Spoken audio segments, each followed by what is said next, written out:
Star plus show जादू तेरी नजर में विहान ने गुस्से में गौरी को अपने कमरे से बाहर जाने का आदेश दिया, लेकिन गौरी ने उसकी बात मानने से इनकार कर दिया।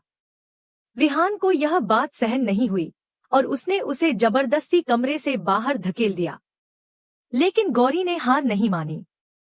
उसने खुद को संभाला और फिर से कमरे में आ गई। विहान उसकी इस जिद पर चौंक गया। तभी गौरी ने कमरे में हर्ष और अर्जुन को खड़ा देखा। उनकी उपस्थिति ने उसे और अधिक हैरान कर दिया। उसने तुरंत उनसे पूछा कि वे वहां क्यों आए हैं और उनकी मौजूदगी का कारण क्या है।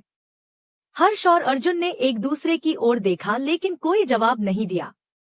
इसी दौरान सुनहरी ने चारू को जोर से धक्का दिया, जिससे चारू नीचे गिर गई। लेकिन इससे पहले कि चारू उठ पाती, एक दूसरी चुड़ैल ने उसे पकड़ लिया। चारू डर से कांप रही थी और मदद के लिए चिल्ला रही थी। तभी महक वहां आई और चारू की मदद करने के लिए आगे बढ़ी।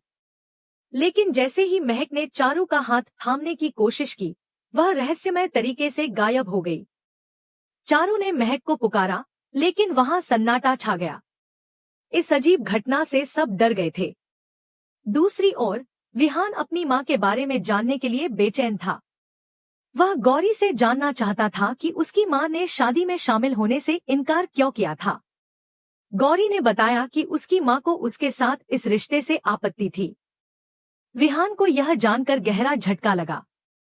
गौरी ने उससे सीधे सवाल किया कि अगर उसकी मां इस शादी के खिलाफ थी, तो वह उससे शादी करने की जिद क्यों कर रहा है। गौरी की आंखों में सवाल थे, लेकिन विहान ने कोई जवाब नहीं दिया। गौरी की उलझन और परेशानी को देखकर दादी ने उसे दिलासा दिया। दादी ने कहा कि उसे पूरे दिल से इस शादी को निभाना चाहिए और अपना रिश्ता मजबूत करना चाहिए। संध्या ने भी गौरी का हाथ थामकर उसे भरोसा दिलाया कि सब कुछ ठीक हो जाएगा। रेखा ने गौरी के चेहरे से आंसू पोंछते हुए उसे समझाया कि उसे इस रिश्ते को मजबूती से निभाना चाहिए। अर्जुन और हर्ष ने भी विहान को सलाह दी कि वह इस रिश्ते को प्यार और सम्मान के साथ निभाए। लेकिन विहान ने ठंडे स्वर में कहा कि उसे गौरी से कोई लगाव नहीं है।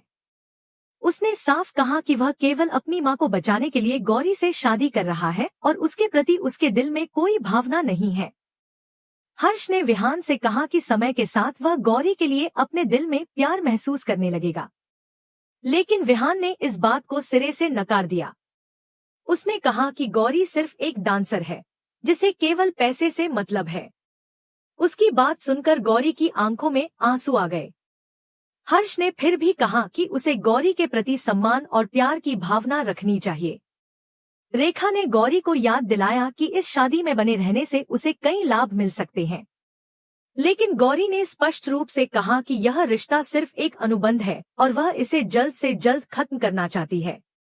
उसने कहा कि वह इस रिश्ते को ज्यादा समय तक नहीं निभा सकती। हर्ष ने विहान को सलाह दी कि उसे गौरी पर दबाव डालने के बजाय उसे समय देना चाहिए। हर्ष ने कहा कि अगर विहान उसे थोड़ा समय देगा, तो हो सकता है कि गौरी खुद इस रिश्ते को स्वीकार कर ले। लेकिन विहान ने इस बात को गंभीरता से नहीं लिया। उसने कहा कि गौरी उसके लिए सिर्फ एक जरिया है, जिससे वह अपनी मां को बचा सकता है। दादी ने बीच में आकर पूछा कि वीना कहाँ है। इस सवाल ने सबका ध्यान खींचा। तभी सुनहरी ने वीना से मुलाकात की। उसने वीना को दाई मां कहकर संबोधित किया और उस पर जादू कर दिया। वीना का चेहरा अचानक बदलने लगा और उसकी आंखों में एक अजीब सी चमक आ गई। सुनहरी ने उसके सिर पर हाथ रखा और कहा कि अब सब कुछ उसकी योजना के मुताबिक होगा। वीना की आंखों से आंसू बह रहे थे, लेकिन उसके चेहरे पर एक अजीब सी शांति थी। विहान और गौरी के बीच का तनाव बढ़ता जा रहा था। विहान ने गौरी से कहा कि वह इस शादी को सिर्फ अपने फायदे के लिए कर रहा है। गौरी ने उसकी आंखों में देखा और कहा कि वह इस रिश्ते से किसी भी उम्मीद के बिना जुड़ी हुई है। गौरी ने कहा कि उसे विहान से कोई लगाव नहीं है और वह इस रिश्ते को जल्द से जल्द खत्म करना चाहती है। लेकिन विहान ने ठान लिया था कि वह इस शादी को हर हाल में निभाएगा। गौरी के मन में कई सवाल थे। वह जानना चाहती थी कि आखिर उसकी मां ने इस शादी को स्वीकार क्यों नहीं किया। उसे इस बात का एहसास था कि इस शादी के पीछे कोई बड़ा राज छुपा हुआ है। लेकिन विहान ने उससे कोई जवाब नहीं दिया। गौरी के मन में संदेह गहराता जा रहा था। इस बीच सुनहरी ने वीणा पर अपने जादू का असर बढ़ा दिया। वीणा पूरी तरह से सुनहरी के वश में आ चुकी थी। गौरी ने महसूस किया कि कुछ बहुत बड़ा होने वाला है। उसने विहान से कहा कि वह इस शादी को सिर्फ मजबूरी के लिए निभा रही है, लेकिन विहान ने उसे चेतावनी दी कि वह इस रिश्ते से भाग नहीं सकती। गौरी ने उसे चुनौती दी कि वह इस रिश्ते से खुद को मुक्त करके दिखाएगी। विहान ने उसकी आंखों में गुस्सा देखा, लेकिन उसके दिल में एक अजीब सी बेचैनी थी। हर्ष और अर्जुन ने विहान से कहा कि वह गौरी के प्रति अपने व्यवहार को बदले, लेकिन विहान ने उनकी सलाह को नजरअंदाज कर दिया। उसने कहा कि उसके लिए यह शादी सिर्फ एक सौदा है, जिसमें प्यार की कोई जगह नहीं है। लेकिन गौरी के दिल में कहीं न कहीं इस रिश्ते को निभाने की चाहत थी। उसे यकीन था कि इस शादी के पीछे कोई बड़ा सच छुपा हुआ है। सुनहरी ने वीणा पर पूरी तरह से नियंत्रण पा लिया था। उसने वीणा से कहा कि वह अब उसके इशारों पर नाचेगी। वीणा ने सिर झुका लिया और उसकी आंखों में एक अजीब सा खालीपन था। सुनहरी ने एक खतरनाक योजना बनाई थी, जो विहान और गौरी के रिश्ते को पूरी तरह से खत्म कर सकती थी। लेकिन गौरी ने ठान लिया था कि वह इस खेल को खत्म करके ही रहेगी। विहान और गौरी के रिश्ते की डोर अब बहुत नाजुक हो चुकी थी। गौरी ने ठान लिया था कि वह इस रिश्ते को सिर्फ मजबूरी में नहीं निभाएगी। वह सच जानने के लिए तैयार थी, लेकिन विहान के मन में अब भी कई सवाल थे। क्या गौरी इस रिश्ते को निभा पाएगी? क्या सुनहरी की योजना सफल होगी? या फिर गौरी और विहान का रिश्ता इस तूफान से बच पाएगा? इस सवाल का जवाब भविष्य के गर्भ में छिपा हुआ था। गौरी और विहान एक दूसरे के बगल में खड़े थे। गौरी ने विहान पर आरोप लगाया कि वह हर बात का मजाक उड़ाता है और उसकी भावनाओं को कभी गंभीरता से नहीं लेता। लेकिन इस बार उसने उसे चेतावनी दी कि वह उनकी शादी के साथ ऐसा मजाक न करे। विहान ने उसकी बातों को चुपचाप सुना और उसके हाथ को थाम लिया। जैसे ही उनके हाथ आपस में जुड़े, दोनों ने एक अप्रत्याशित जुड़ाव महसूस किया। विहान के स्पर्श से गौरी का दिल तेजी से धड़कने लगा, लेकिन उसने खुद को संभाला। विहान ने गौरी के हाथ पर मेहंदी लगाने का फैसला किया। यह देखकर दादी बहुत खुश हुई। दादी ने गौरी से कहा कि वह अपनी सास को मेहंदी दिखाए। गौरी ने उनकी बात मान ली और वहां से चली गई। गौरी जब चारू से मिलने गई, तो तभी एक चुड़ैल वहां आ गई। चुड़ैल बिस्वा के रक्षक को खोज रही थी। रक्षक ने उसे रोका, लेकिन चुड़ैल ने उसे आश्वस्त किया कि चारू उसका लक्ष्य नहीं है, असली लक्ष्य गौरी थी। रक्षक को यह सुनकर चिंता होने लगी, लेकिन चुड़ैल के सामने वह कुछ भी करने में असमर्थ महसूस कर रहा था। गौरी को इस खतरे का कोई अंदाजा नहीं था। वह तो बस अपने दिल में चल रही उलझनों से जूझ रही थी। इसके बाद गौरी आशीर्वाद लेने के लिए वीणा के पास गई। उसे इस बात की खबर नहीं थी कि वीणा अब चुड़ैल बन चुकी है। गौरी ने वीणा के पैरों को छुआ और आशीर्वाद मांगा। वीणा के चेहरे पर एक अजीब सी मुस्कान थी। उसकी आंखों में अजीब चमक थी। तभी विहान को कुछ गड़बड़ का आभास हुआ। उसे महसूस हुआ कि गौरी खतरे में है। वह तुरंत गौरी को देखने के लिए दौड़ा। इसी बीच रक्षक को भी यह आभास हुआ कि गौरी के साथ कुछ अनहोनी हो सकती है। वीणा ने अपने बालों में लगी हेयरपिन निकाली और उसे गौरी की ओर बढ़ाया। लेकिन इससे पहले कि वह गौरी को नुकसान पहुंचा पाती, विहान वहां पहुंच गया। विहान ने जैसे ही कमरे में प्रवेश किया, वीणा ने अपने इरादे को छिपा लिया और सामान्य बनने की कोशिश की। गौरी ने विहान की ओर देखा। उसकी आंखों में डर था। शादी का जश्न पूरे जोरों पर था।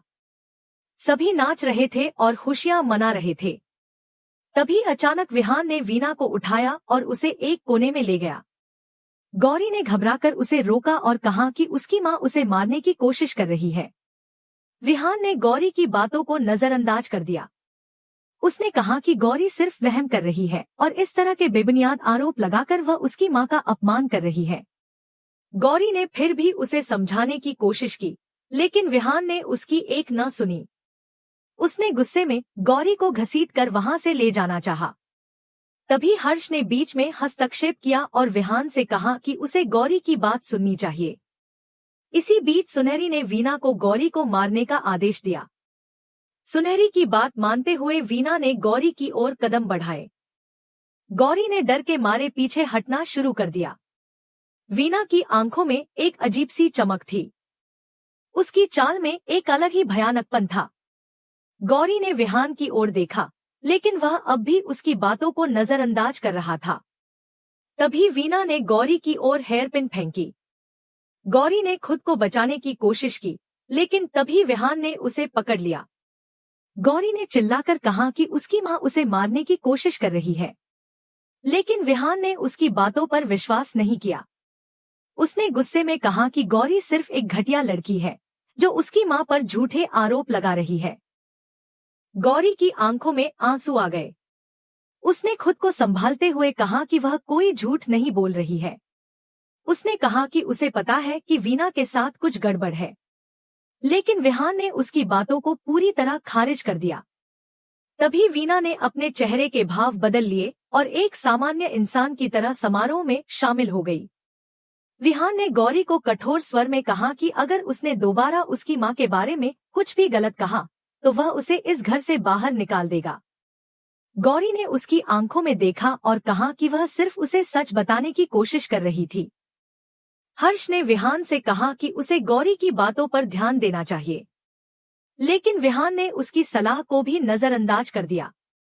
उसने कहा कि गौरी सिर्फ एक डांसर है जिसे पैसा चाहिए। हर्ष ने कहा कि विहान को अपनी सोच बदलनी होगी, लेकिन विहान ने उसकी बात को टाल दिया। दूसरी ओर गौरी का मन बेचैन हो रहा था।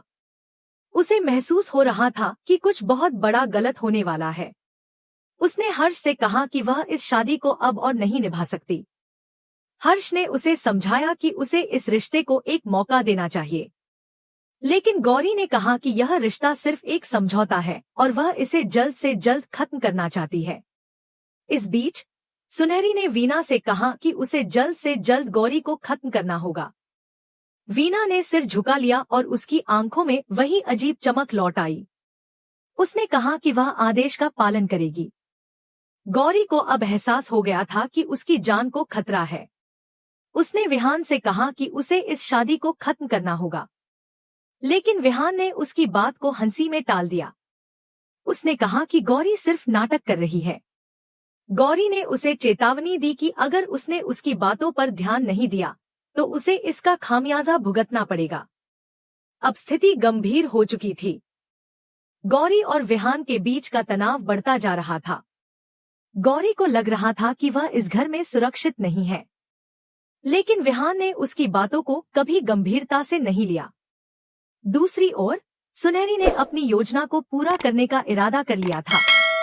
वीणा अब पूरी तरह से सुनहरी के वश में थी और गौरी के खिलाफ एक बड़ी साजिश रची जा रही थी। गौरी को अब खुद को बचाना था, लेकिन उसे समझ नहीं आ रहा था कि वह इस खतरे से कैसे बचेगी। क्या विहान गौरी की बातों पर विश्वास करेगा, या फिर गौरी को अकेले ही इस साजिश का सामना करना होगा?